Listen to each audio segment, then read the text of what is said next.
Hello, my lovely class. Welcome to our second session of enjoying our English class, and welcome to StudyWave Academy, where education is without limits. Welcome to this English class, and let's continue exploring the parts of speech. So far I have introduced what parts of speech are, and I've just said that the categories that words are classified into based on their roles and their functions, okay, in a sentence. And I've given you examples of these parts of speech and just an overview of what they do or what they are. So we talked about nouns, we talked about pronouns, we talked about verbs, we talked about adjectives, we went to adverbs, we went to prepositions, we looked at conjunctions, and we looked at interjections. So just to give a clear clarification on conjunctions, conjunctions are basically just connecting words. So you find that, for example, you have two sentences and you want to connect them together.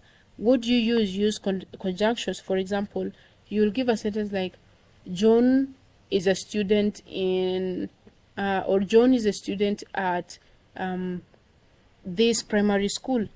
Then also another sentence, Mary is a student in this primary school. Okay, so what will you do, or how do you connect these two sentences? So the first one is Mary is a student at StudyWave Academy.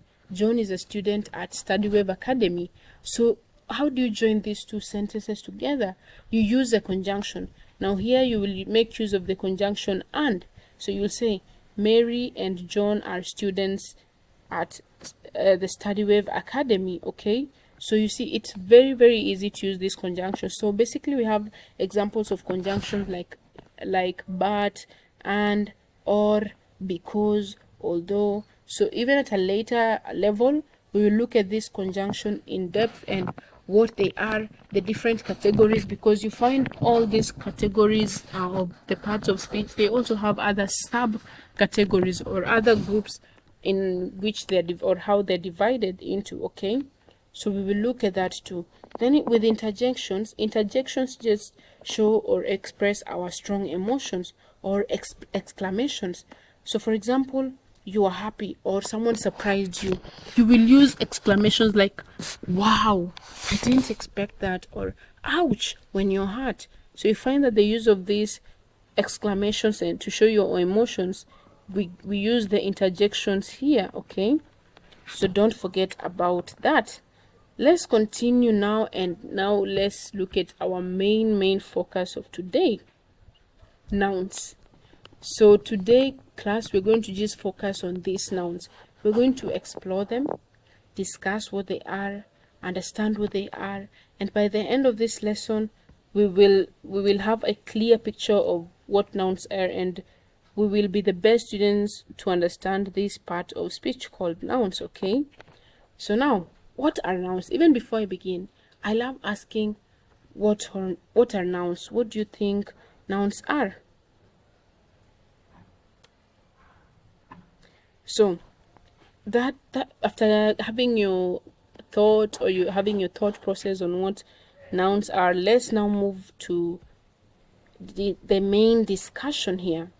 A noun is a part of speech or a word class that serves as the fundamental building block for naming and identifying people.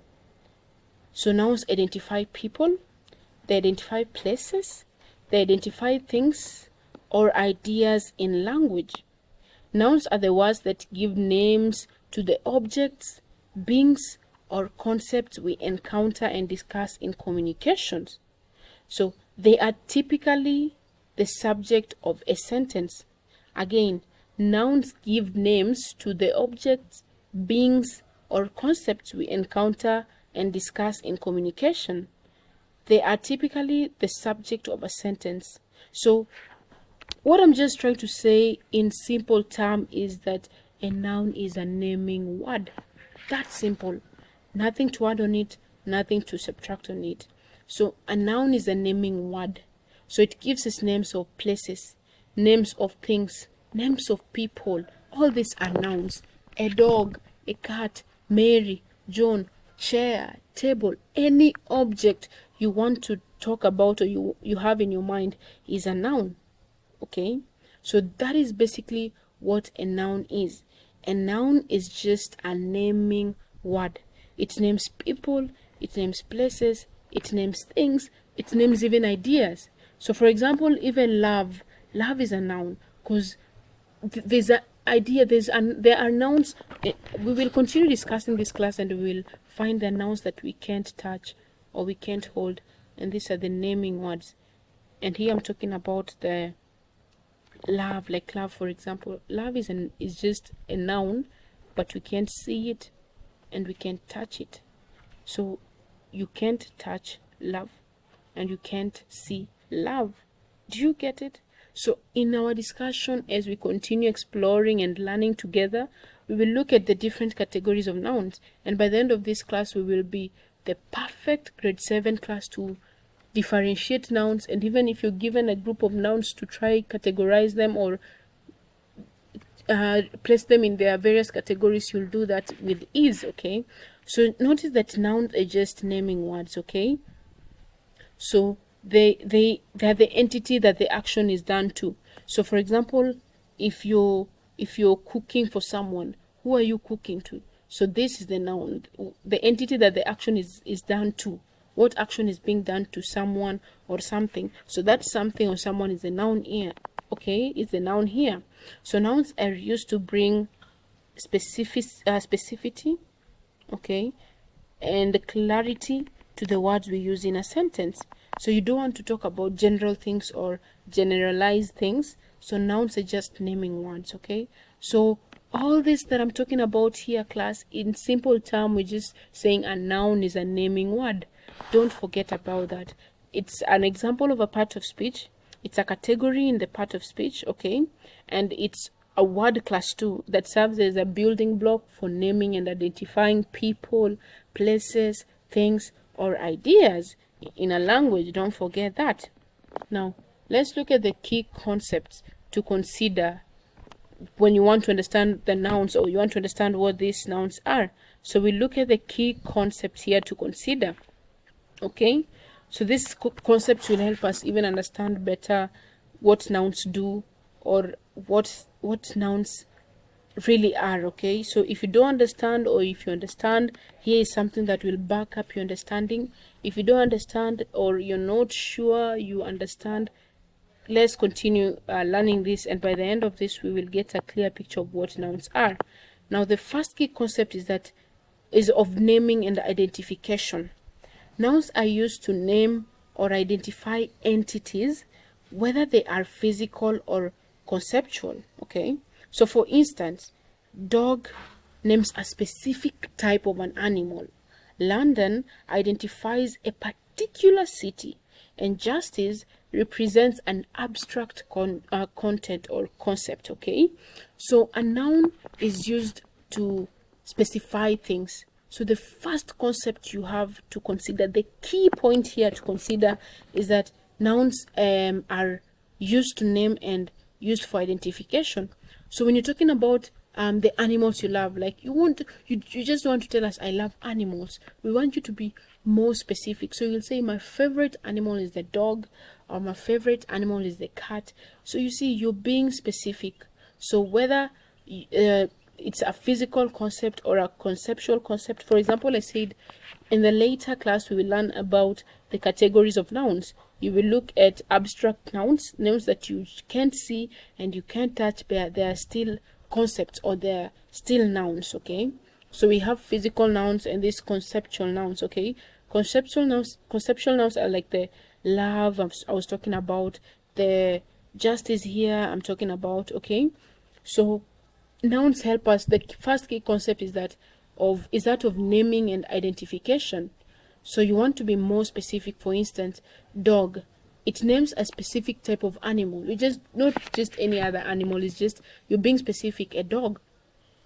When you talk about London, when you want to tell people how you visited different places, you want them to have a specific place in mind. So you won't tell them during my summer holiday I traveled to another country. No, you want to be specific here. So you'll say, during my summer holiday, I traveled to London. You see how nouns help us to be specific? When you talk about a particular abstract concept like justice. Justice, you can see justice, you can touch justice, okay? But you're talking about an idea here, or an abstract concept here, okay? So one key point to consider is that of naming and identification. And that is one concept that nouns help us to do, or that nouns do, okay? Let's move on and look at the second key concept, or the key point to consider when you want to understand nouns. And the concept is of the person, place, thing, or idea. Nouns can encompass a wide range of entities. They can represent people, for example, teacher. They can represent places, for example, the beach. They can present things, for example, the computer, or even an idea, for example, democracy. So this flexibility allows nouns to cover a vast array of concepts in our language. So if you want to understand what nouns do, one thing you have to understand is that nouns have a very, very large or wide range of entities. They will talk about the places, they will talk about people, they will talk about ideas, they will talk about things. For example, the chair, okay? These are things. The flower vase, the laptop, the computer, these are things. It will talk about people, students, teacher, your mother, your father, dogs and animals. So let's say people and animals too, okay? So you have dogs, you have cats, okay? All these things, ideas like love, democracy, justice, all these things are what to consider when you want to understand what nouns are. So you'll consider people, places, things, and concepts or ideas, okay? So nouns, like I said, they're just naming words. They make us be more specific when we're talking, okay? The other key point to consider is that of grammatical roles. Nouns are essential in constructing sentences and giving them structure. They form or can function as the subject of the sentence. When we talk about the subject of the sentence, we talk about the main idea that is being, or the main thing that is being spoken about, or the main idea that is being spoken about in a sentence, okay? So nouns can function as the subject of a sentence. The subject of a sentence here, when I talk about, so class, let me point this out for you. So when I talk about subject here, when I talk about subject of a sentence here, what do I mean? When I say subject of a sentence, I'm meaning the main idea, or the main concept that is being spoken about in a sentence. So nouns act as they function as the subject of a sentence. Okay, so they can function as the subject of a sentence, or the main idea that is being spoken about in a sentence. For example, we have a sentence here: the cat is on a map, or the cat is on a mat, or the cat is on the mat. When you want to understand what nouns are, you ask yourself, what is being talked about in this sentence, or what is being spoken about in this sentence? What is the main idea, or who is being spoken about in this sentence? And here it is the cat. So the cat here is the subject of this sentence, or the object of the verb. So for example, she read a book. Who read a book? Or what is the idea here, or the noun here? The noun is the book. What is being talked about here? It's a book. So a noun is just a naming word, and that's what we have to understand. So the other key concept I'm talking about is the grammatical role, okay, where they can act as the subject of the sentence or as the object of the verb. Okay, do not forget about that. Let's look at the other concept, is different types. Nouns can take various forms, including common nouns. These common nouns are the general names we know, are the general names for entities like dogs, cat. It's just general. You see, when you talk about my dog or my cat, you're being general. But when you want to be specific, you'll say something like my dog Wilbur, or my cat Tom. You see, so you're being specific where you've named your dog. So nouns are of different types, or different entities, whereby we have common nouns, we have proper nouns, we have concrete nouns. A lot of our categories that we will look at and keep talking about as we continue learning together.